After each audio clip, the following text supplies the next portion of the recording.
Good afternoon to one and all, my respected HOD ma'am, all the faculty members and my lovely dear students. Today, as we are continuing with our micro teaching session, in today's session, I'll be presenting skill of using teaching aids. Students, you are already aware of this skill, which is very common and very interesting. Skill of using teaching aids. It is just like without TLM, without teaching learning material, we cannot imagine the process of teaching to undergo.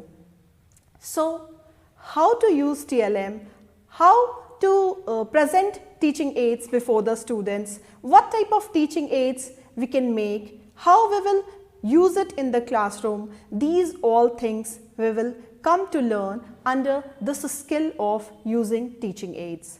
It is a skill used in micro teaching and it is a small part of it. Today we are going to start with our teaching aids. The micro teaching session today will be based on our teaching aids.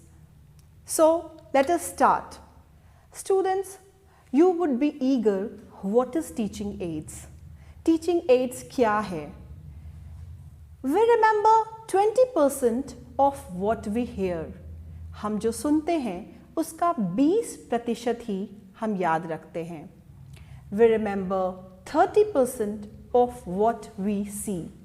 हम जो देखते हैं उसका 30% ही हम याद रखते हैं. We remember 50% of what we see and hear. जो हम देखते और सुनते हैं उसका 50% हम याद रख पाते हैं. We remember 90% of what we say and do. जो हम करते हैं उसका हम 90% याद रख पाते हैं. कहते हैं It is said, I hear, I forget. हम सुनते हैं और हम भूल जाते हैं. I see, I remember. हम देखते हैं और हम याद रख पाते हैं. I do, I understand. हम करते हैं और हम समझ पाते हैं. So, हम करते हैं, हम देखते हैं, हम सुनते हैं. ये सब आता है हमारे टीचिंग एड्स में. We hear, we see and we do. Teaching ads क्या है इसको अभी हम आपके सामने डिफाइन करके बताएंगे. What is teaching aids? Teaching aids can be anything which is used to facilitate the learning process. जो कुछ भी हम अपने शिक्षण को आसान, सुलभ और हम अपने बच्चों को जो बताने जा रहे हैं, उसको समझाने जा रहे हैं, उनको किस तरह से हम आसानी से समझा पाएँ, उसके लिए जिन सामग्री का हम इस्तेमाल करते हैं उसको टीचिंग एड्स या शिक्षण सामग्री भी कहते हैं. It can B linguistic, it can B auditory, it can B visually और इट कैन बी काइनेस्थेटिक. वो आप सुनने की सामग्री हो सकती है, देखने की सामग्री हो सकती है, ऐसी सामग्री हो सकती है जिसे आप सुन भी सकते हैं और देख भी सकते हैं. और it can be presented through drama, simulation, role play, etc. Even it can be presented in the form of cassettes, CDs, DVDs, PowerPoint presentation, etc. तो इस तरीके से आप यहाँ तक थोड़ा सा जाने होंगे कि टीचिंग एड्स में हम विभिन्न प्रकार के चीज़ों का इस्तेमाल कर सकते हैं. और सबसे ज़्यादा जो इस्तेमाल करते हैं वो ये करते हैं कि वो चीज़ें हमारे सुनने की हो सकती हैं, हमारे देखने की हो सकती हैं और ऐसी भी चीज़ें हो सकती हैं जिन्हें हम सुन भी सकें और हम देख भी सकें. तो इससे बहुत कुछ इंटरेस्ट क्रिएट हो रहा होगा आप लोगों का कि वो क्या चीज़ें हैं जो हमारे टीचिंग को इतना इंटरेस्टिंग बना देंगी. Why to use teaching aids? Teaching ads आखिर हम इस्तेमाल क्यों करें, तो जैसा कि मैंने अभी अभी बताया, जैसा कि सुनने, देखने और सुन और देख दोनों चीज़ हम कर सकते हैं, सुने भी और हम देखें भी उस चीज़ को, तो नेचुरली हम ज़्यादा अच्छे से समझ पाएंगे उन चीज़ों को, जिसे हम सुनेंगे भी और देखेंगे भी और देख कर कुछ सीख सकते हैं उससे। वो चीज़ें जो हम समझने की कोशिश कर रहे हैं उसे हम आसानी से याद रख सकते हैं। तो इस तरह से बताने के लिए, क्लास में समझाने के लिए, पढ़ाने के लिए आप जो सामग्री का इस्तेमाल करने जा रहे हो अपने सब्जेक्ट मैटर से रिलेटेड, अपने टॉपिक से related, that is teaching aids which will make your teaching more interesting and more understandable to the students. अब हम टीचिंग एड्स कैसा इस्तेमाल करें, क्यों इस्तेमाल करें? Why to use teaching aids? To reinforce what you are saying. Classroom में जब आप लेसन को प्लान किए हो, एक लेसन पढ़ाने जा रहे हो, उसमें आप टीचिंग एड्स का इस्तेमाल क्यों करें? शायद इसलिए करें ताकि आप जो चीज़ें बताने जा रहे हो उसको आप रीइंफोर्स कर सको, उसको आप जो चीज़ें स्टूडेंट्स तक पहुंचाना चाहते हो, जो उनको समझाना चाहते हो, उनको आप उन तक सच में पहुंचा सको, उनको आप उन तक सच में समझा सको और उनमें रीइंफोर्स कर सको जो चीज़ें आप उन तक बताना चाहते हो। To ensure that your point is understood. आप जो टॉपिक लेकर चले हैं बच्चों को पढ़ाने, उसको बच्चे अच्छे से ग्रहण कर सकें, इसके लिए हम कुछ ऐसी चीज़ों का इस्तेमाल करते हैं जो उनके लिए काफ़ी इंटरेस्टिंग हो, उनके लिए काफ़ी रुचिपूर्ण हो और बच्चे उस चीज़ को देखकर मोटिवेट हो सकें, सीख सकें, याद रख सकें। सिग्नल व्हाट इज इम्पॉर्टेंट और एसेंशियल। टीचिंग एड्स के माध्यम से आप टॉपिक से रिलेटेड कुछ ऐसा चीज़ लेकर बच्चों के सामने प्रस्तुत हो सकते हो जिससे कि बच्चों को ये पता चल सके कि ये चीज़ें इंटरेस्टिंग हैं, इसके साथ साथ ये चीज़ें याद रखने योग्य हैं और ये चीज़ें हमें याद रखनी है। जैसे कोई मॉडल, कोई चार्ट, कोई फ्लैश कार्ड, इस तरीके से चैप्टर से रिलेटेड जो चीज़ें आप लेकर जाते हो बच्चों के सामने, उससे बच्चे उस चीज़ों को देखकर सीखते भी हैं और याद रखते हैं। Teaching ads support the lesson plan and assist learning. Teaching ads आपके लेसन प्लान को सपोर्ट करता है, उसको असिस्ट भी करता है। सपोर्ट इस तरीके से करता है कि आप उससे रिलेटेड जो इम्पॉर्टेंट बात है, जो आप एक्सप्लेन करने जा रहे हो, उसको आप टीचिंग एड्स में एलैबोरेट करके दिखा सकते हो और बच्चों तक उन बातों का पहुंचने का संभावना बढ़ जाता है, बच्चे उसको याद रख सकेंगे, इसकी भी संभावना बढ़ जाती है। तो इस तरीके से हम जानें कि टीचिंग एड्स का क्लासरूम में क्या यूज़ है। Why to use teaching aids in the classroom? Now let us come to the next point, that is need and importance of teaching aids.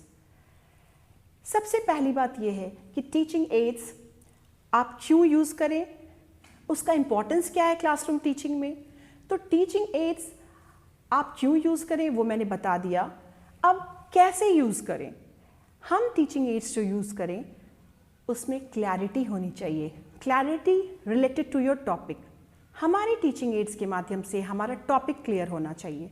अभी तक के माइक्रो टीचिंग स्किल में आप धीरे धीरे अपने लेसन प्लान को कंप्लीट करते जा रहे हो। जैसे फर्स्ट स्किल में आपने इंट्रोडक्शन, इंडक्शन और सेट इंडक्शन सीखा, उसके बाद डिफरेंट स्किल्स आप सीख रहे हैं और अब जब आपने आगे बढ़ा है तो आप देख रहे हो कि आप टीचिंग एड्स यूज़ करना सीख रहे हो चैप्टर से रिलेटेड।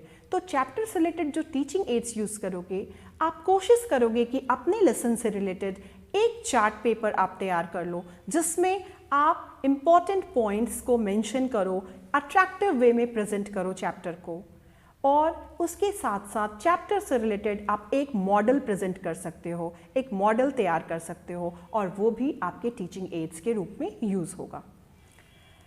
अब आप बोलेंगे कि मैम इतना मेहनत हम क्यों करें, इतनी मेहनत हम क्यों करें। तो इतनी मेहनत बच्चे आप इसलिए करें क्योंकि आपको अपने बच्चों का अटेंशन गैदर करना है और आपको अपने बच्चों को अपने टॉपिक से इंटरेस्ट क्रिएट करवाना है। टीचिंग एड्स आपका बेस्ट मोटिवेटर भी हो सकता है।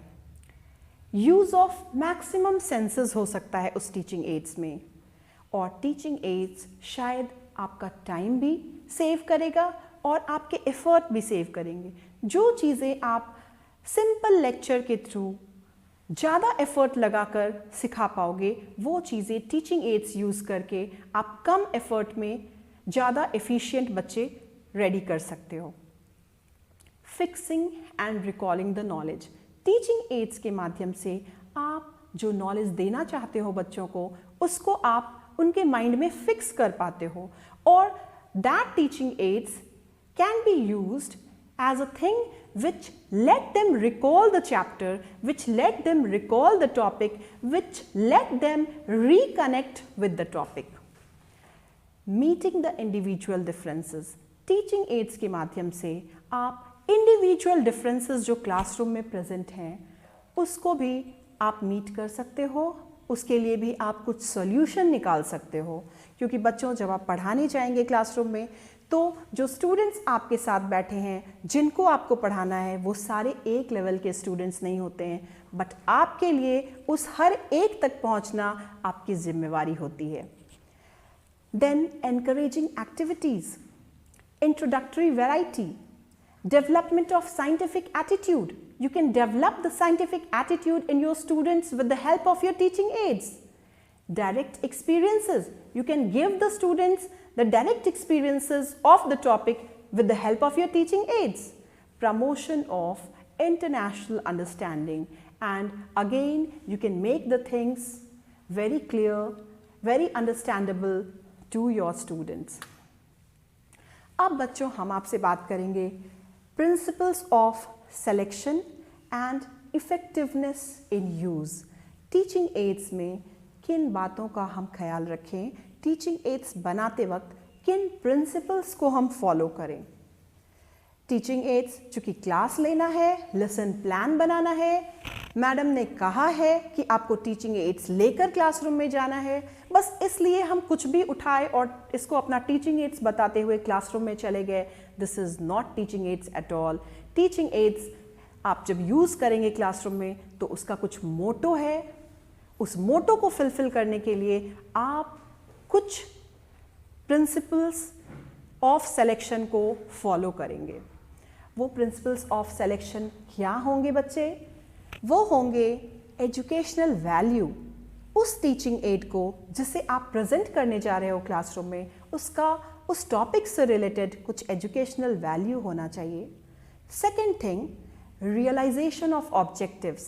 आपने जो गोल तय किया है, जो एम तय किया है, उस एम को फुलफिल करने के लिए, उस चैप्टर को समझाने के लिए, उस टॉपिक को समझाने के लिए जो ऑब्जेक्टिव्स आपने डिसाइड किया है, उसकी पूर्ति उस टीचिंग एड्स के माध्यम से होनी चाहिए।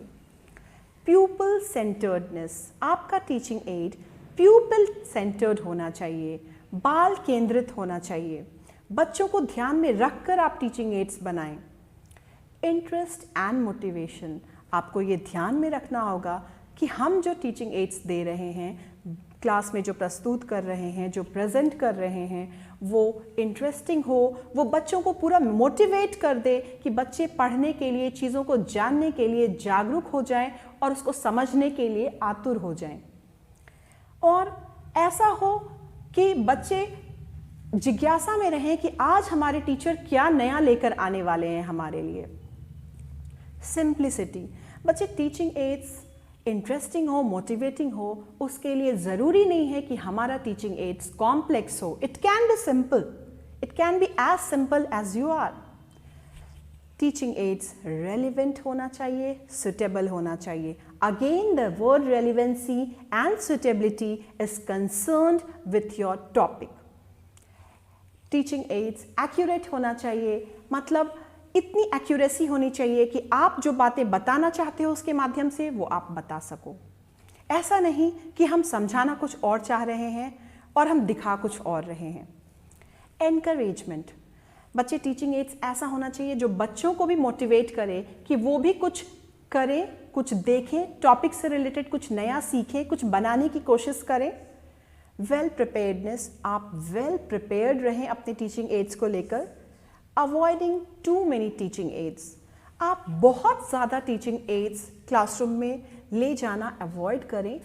आप कोशिश करें कि आपके पास एक चार्ट पेपर हो, आप कोशिश करें कि आपके पास एक मॉडल हो, और आप कोशिश करें कि इससे भी ज़्यादा अगर आप कुछ बताना चाहते हो तो आप फ्लैश कार्ड्स यूज़ कर लो, कुछ और सपोर्टिव आइटम यूज़ कर लो, बट बहुत ज़्यादा टीचिंग एड्स नहीं होना चाहिए, क्योंकि वो आपके क्लासरूम लेक्चर को फिर बोरिंग बना देगा।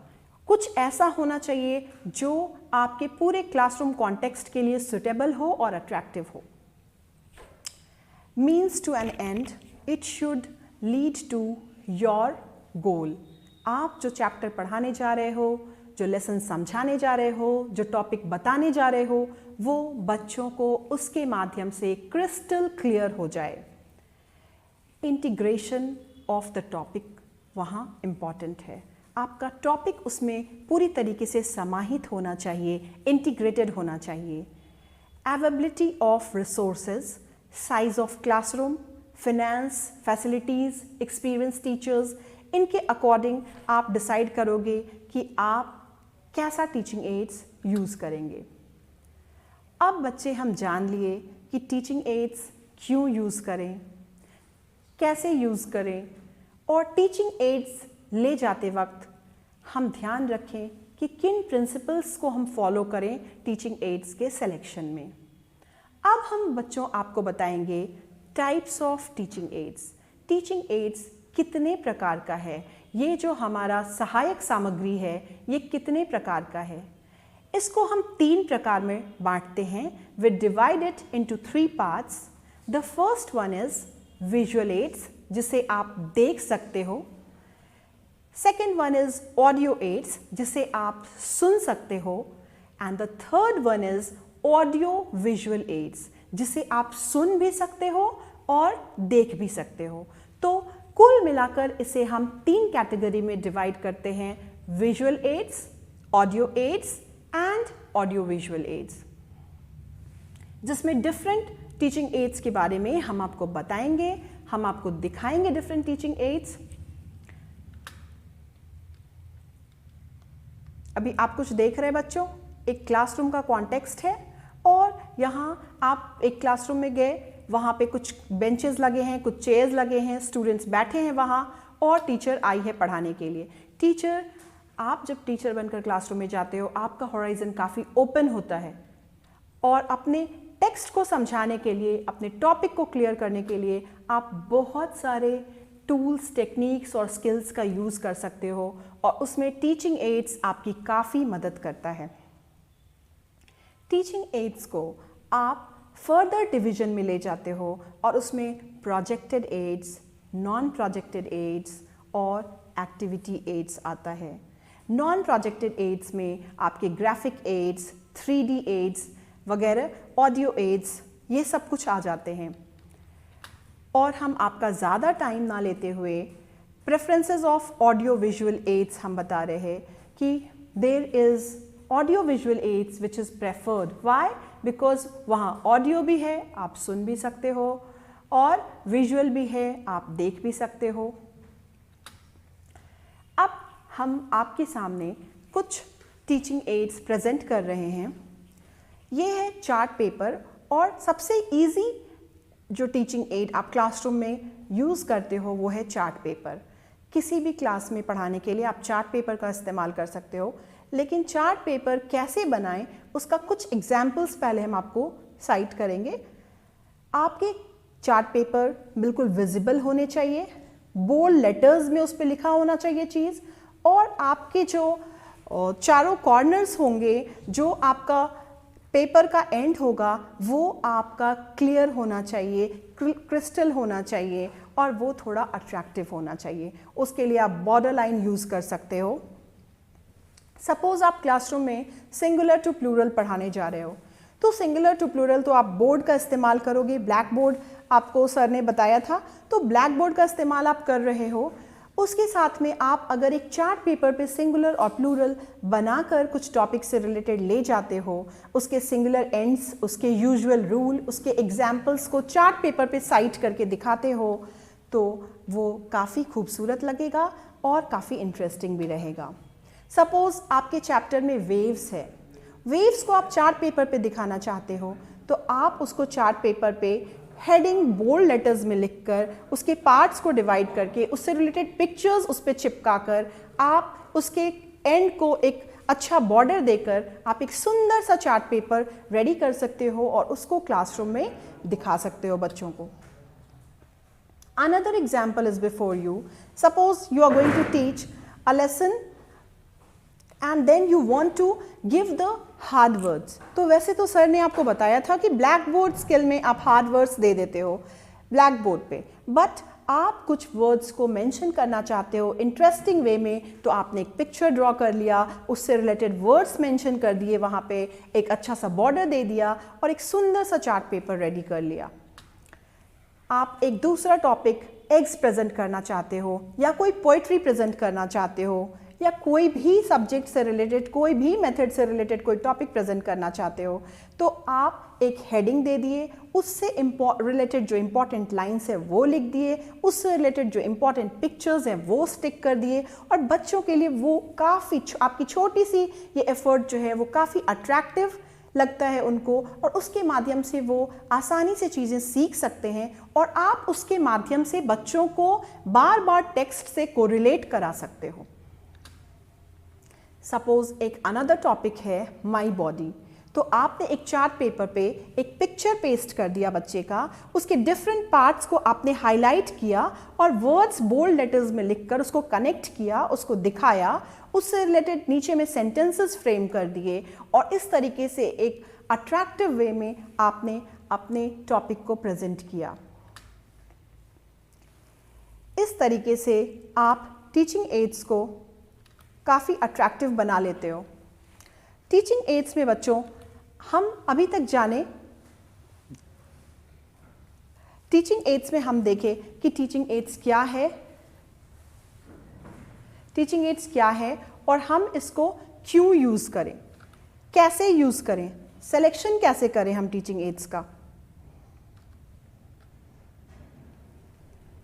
ये सब कुछ जानने के बाद एक इम्पॉर्टेंट चीज़ जो हमें और जानना है इससे रिलेटेड वो ये है कि हम टीचिंग एड्स जो यूज़ करें वो सिलेक्शन क्यों करें क्लासरूम के लिए, कैसे सिलेक्शन करें, उसके लिए क्या प्रिंसिपल्स हैं जो हम डिसाइड करें। ये सारी चीज़ के अलावा एक जो इम्पॉर्टेंट चीज़ अभी बाकी है वो ये है कि कंपोनेंट्स ऑफ टीचिंग एड्स क्या है, वो हम आपको नेक्स्ट स्लाइड में दिखाएंगे। इसके पहले थोड़ा सा हम फिर से जो टीचिंग एड्स के टाइप्स हैं उसको डिस्कस कर लेते हैं। The teaching aids are in the form of projected और नॉन प्रोजेक्टेड एड्स और audio visual aids, visual aids, dimensional and three-dimensional aids. In the teaching learning process, the role of teaching aid is very important. अब आप पूछेंगे कि ma'am ये audio ads क्या है, हम सुन सकते हैं, सुन तो सकते हैं, कौन कौन सा चीज़ है मैम जिसको हम ऑडियो एड्स के रूप में यूज़ कर सकते हैं। तो आपका radio, tape recorder, language laboratory, audio cards, tele lectures, ये सारे चीज़ जो आपके हैं वो ऑडियो एड्स हैं।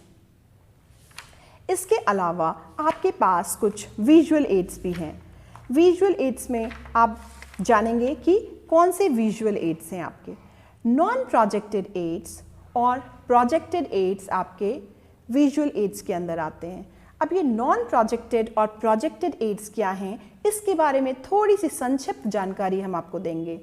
Graphic aids, display boards, three dimensional visual aids, ये सारे नॉन प्रोजेक्टेड एड्स के अंदर आते हैं। ग्राफिक एड्स में आपका graphs, diagrams, posters, maps, globes, comic, cartoons, pictures, charts, flash cards, ये सारे आपके ग्राफिक एड्स में आते हैं। नेक्स्ट नॉन प्रोजेक्टेड एड्स में आपके हैं डिस्प्ले बोर्ड्स, जैसे flannel board, magnetic board, peg boards, bulletin board, electronic white board, black board, green board, ये सारे आपके डिस्प्ले बोर्ड्स में हैं। नेक्स्ट है थ्री डायमेंशनल विजुअल एड्स। इसमें आपके मॉडल्स, स्पेसिमेंस, मॉकअप्स वगैरह आ जाते हैं। नेक्स्ट है प्रोजेक्टेड एड्स। प्रोजेक्टेड एड्स में आपके overhead projectors, slide projectors, LCD projectors वगैरह आ जाते हैं। Now graphic non projected aids में, ग्राफिक एड्स के बारे में हम आपको थोड़ी सी जानकारी देंगे। These are two-dimensional visual aids represented through conventional symbols. Good graphics are characterized by simplicity, boldness, legibility, and clarity. Display boards. These aids are used in educational institutions for display of education material. The display may include picture, photo, new clippings, posters, etc. Then comes three-dimensional visual aids. These aids include direct simulation experiences, enriched learning materials. These aids have three-dimensional length, breadth, and height. So these are the non-projected aids. Now इसके अलावा आपके पास जो graph होते हैं वो बार graphs हो सकते हैं, पिक्टोरियल ग्राफ हो सकते हैं, डायग्राम्स हो सकते हैं। अब डायग्राम आप किस तरह का यूज़ करेंगे टीचिंग एड्स में? A diagram may be defined as a graphic visual aid in the form of some simplified and explanatory drawing to show interrelations and explain some idea, event or process by means of geometrical forms and symbols. तो इस तरीके से आप ये सारे ads का use कर रहे हैं। ऑडियो एड्स में आपके radio, tape recorder, language laboratory, audio cards, tele lecture, sound system, ये सारे कुछ आपके ऑडियो एड्स में आ गए। तो हम जाने कि ऑडियो एड्स क्या हैं, विजुअल एड्स क्या हैं और ऑडियो विजुअल एड्स क्या हैं। इसके अलावा एक बहुत ही इम्पॉर्टेंट और अट्रैक्टिव चीज़ है और वो है हमारा ग्लोब। ये भी हमारे एड के रूप में यूज़ होता है। Globe can convey very useful information in many different branches of knowledge. So, the skill to read the globe has to be developed among the learners. The language of maps and globes is largely the language of colors and symbols standing for location, boundaries, rivers, routes, surfaces, lakes, oceans and other physical features involving forest and habitation. So, आप जान लें कि geography के students इसको बखूबी use कर सकते हैं और इसको फ्रिक्वेंटली यूज़ कर सकते हैं और इसको ज़रूर यूज़ करें। इसके अलावा जो इम्पॉर्टेंट थिंग है वो है flat pictures and charts. When in a short period, a teacher has to explain different process of some scientific phenomenon or develop some conceptual hierarchy and the chalkboard fails to serve his purpose, employ charts which he has prepared before going to the class. Chart combines in itself the advantages of diagrams, graphs, symbols and posters. आपको अब हम थोड़ा सा types of charts के बारे में बताएंगे। Flip chart, tree chart, tabulatory chart, flow chart, timeline chart और इस तरीके के बहुत सारे चार्ट्स का यूज़ आप क्लासरूम टीचिंग में कर सकते हैं। इसके अलावा फ्लैश कार्ड्स का भी इस्तेमाल आप कर सकते हैं। अब आप बोलेंगे मैम ये नया वर्ड फ्लैश कार्ड क्या है, तो अभी हम आपको बताएंगे कि what is flash card. Flash cards are usually 10 inches into 12 inches in size, on which some pictures or photos or diagrams or reading material are written or drawn. Each card is individually flashed before the students, accompanied by the verbal commentary. Flashcards as a visual can be very effectively used in teaching of almost all subjects or topic used in the school curriculum.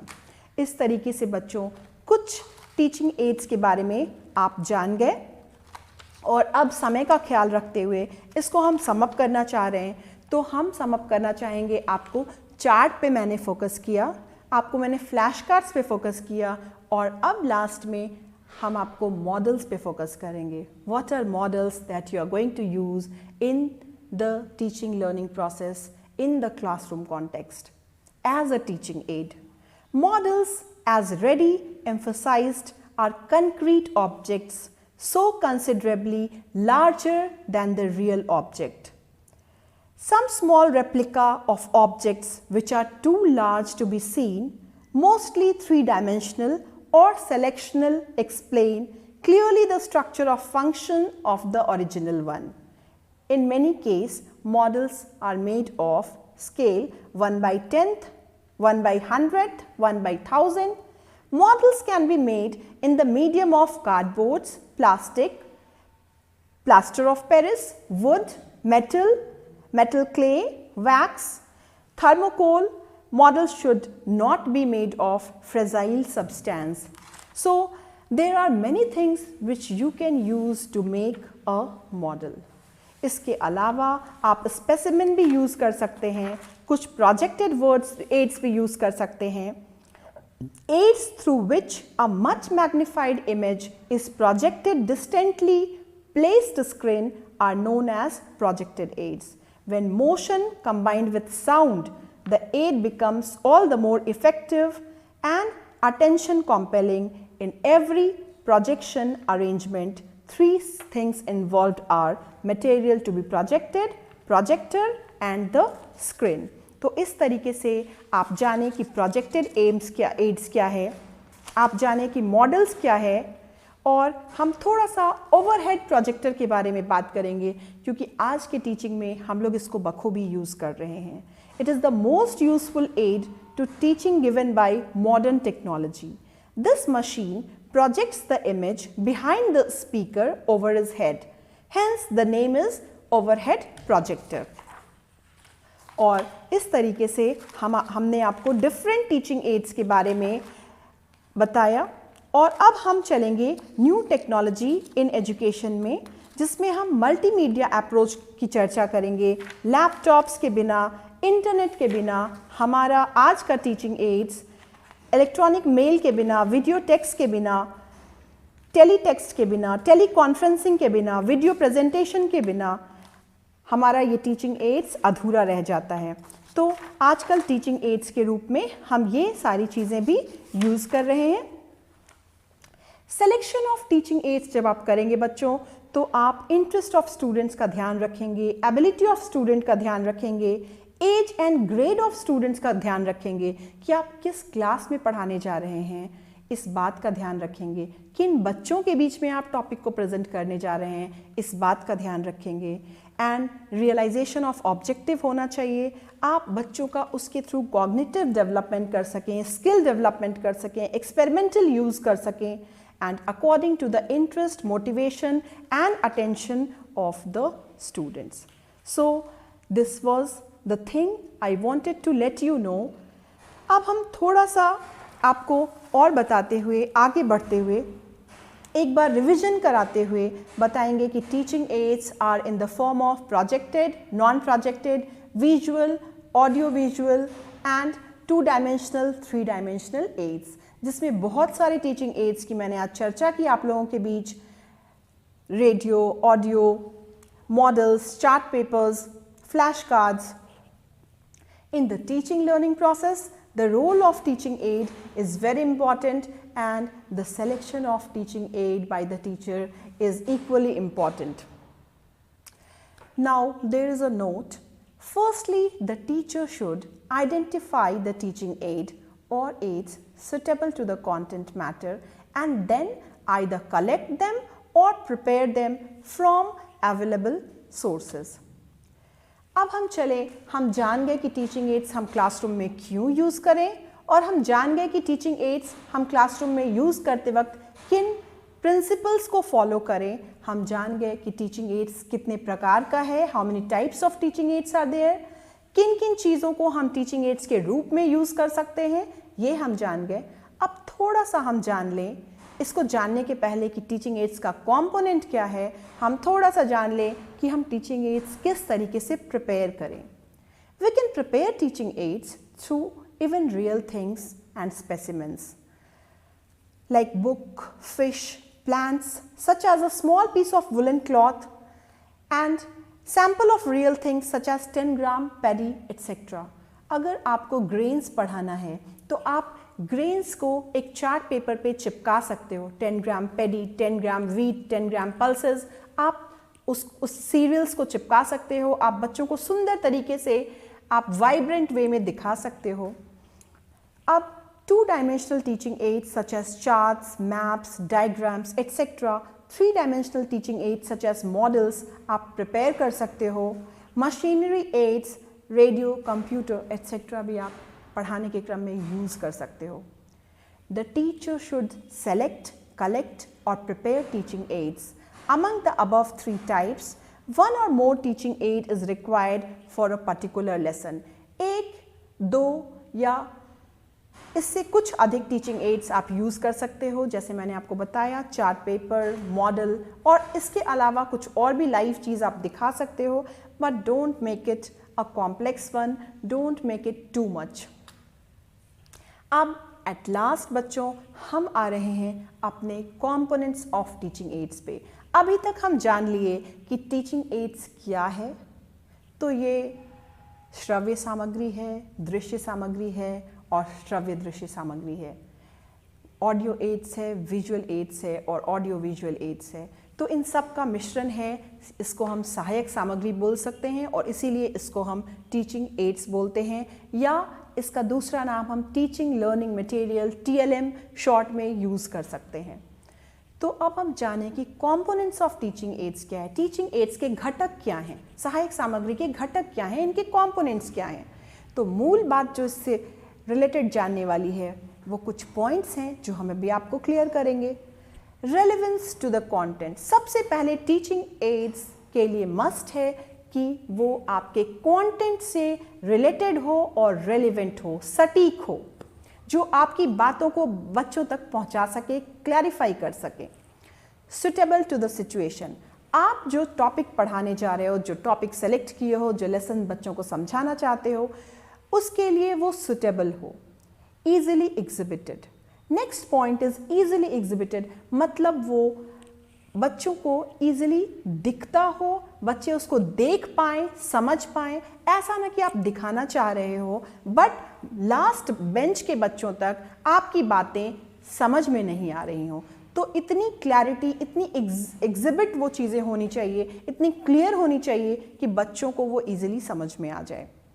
Easy understanding, कुछ चीज़ें इतने complex मत बना लो कि आपके simple topic बच्चों को समझ ना आए। आप कॉम्प्लेक्स चीज़ों को इतने सिंपल तरीके से बताओ कि बच्चे उसको आसानी से समझ सकें, ग्रैस्प कर सकें और उन चीज़ों को अपने माइंड में रख सकें। और at last the last component is quantity of teaching aids. आप क्लासरूम में कितने टीचिंग एड्स यूज़ करोगे ये भी याद रखना ज़रूरी है कि आप कितने टीचिंग एड्स यूज़ करो। ऐसा तो नहीं कि क्लासरूम के 40 मिनट्स के लेक्चर में आप सिर्फ टीचिंग एड्स ही यूज़ करते रह गए, नहीं, ऐसा नहीं करना है। ऐसा इसलिए नहीं करना है क्योंकि आपके और भी स्किल्स हैं जो आपको उन्हीं कम समय में प्रस्तुत करने हैं और उसके हेल्प से आपको अपने टीचिंग को इफ़ेक्टिव बनाना है, इंटरेस्टिंग बनाना है। So this was all I wanted to convey to you about the components of teaching aids. Relevance to the content, short में इसको RC भी बोलते हैं। Suitable to the situation, short में इसको SS भी बोलते हैं। Easily exhibited, short में इसको EE भी बोलते हैं। Easy understanding, short में इसको EU भी बोलते हैं। And quantity of teaching aids, that is QT भी इसको short में बोलते हैं। तो इन बातों का आपको ध्यान रखना है while using teaching aids। तो इस तरीके से टीचिंग एड्स हमने अपने माध्यम से पूरा प्रयास किया कि नट शेल में, शॉर्ट में आपको बता दें कि टीचिंग एड्स है क्या, इसका इस्तेमाल क्यों करें, इसका इस्तेमाल करने में किन बातों का ध्यान रखें और इसको बनाने में किस प्रिंसिपल्स का हम सिलेक्शन करें, और एट लास्ट इनके टाइप्स को बताते हुए कितने तरह का टीचिंग एड्स है, visual aids, audio aids and audio visual aids, और उसके बाद हमने आपको कंपोनेंट्स ऑफ टीचिंग एड्स के बारे में बताया। और लास्ट में हम फिर आपको एक बार बता दें कि सबसे इजी टीचिंग एड्स जो आप टीचिंग प्रैक्टिस के दौरान यूज़ करते हो वो है चार्ट पेपर्स, फ्लैश कार्ड्स और मॉडल्स। तो ये प्रिपेयर करना होता है आपको, इसके बारे में आप फोकस करेंगे और आप जानेंगे अपनी क्लासरूम टीचिंग को हम कैसे अट्रैक्टिव, इंटरेस्टिंग और मोटिवेटिंग बनाएं। तो यही था आपका टीचिंग एड्स के बारे में। और इसके नेक्स्ट अब हम आपका जब सेशन लेंगे तो आपको क्लियर करेंगे आपके डाउट्स। तो that was all for today. Thank you.